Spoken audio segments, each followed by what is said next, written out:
The first thing to remember is that discerners are not always right, nor are they the only people who can make good decisions.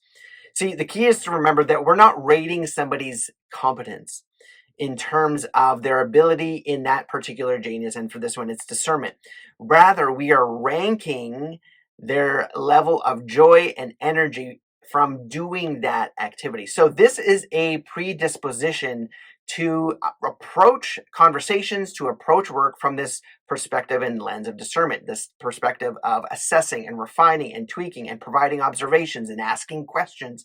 That is the predisposition that that person has. Doesn't mean that they bat 1,000. So it would be unwise to consider and assume that a discerner is always correct, but it would also be unwise to not consider their intuition, to not consider what they're observing and what they're bringing to the table during that activity of discernment. So the last point around discerners not always being right, we do also want to highlight that there is an intuitive nature about their observations, and that can and ought to grow. Just like any strength that we have, that strength cannot just be assumed as good, as competent, but it requires development. And so it's important to involve discerners in the decision-making process and to invite that feedback and to get them to exercise it so that their competence level in it actually does grow, because that will pay dividends to you, because it's something that comes natural to them.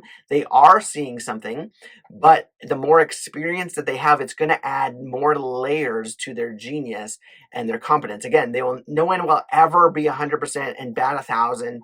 That's not the goal, but it is the goal to help them to grow.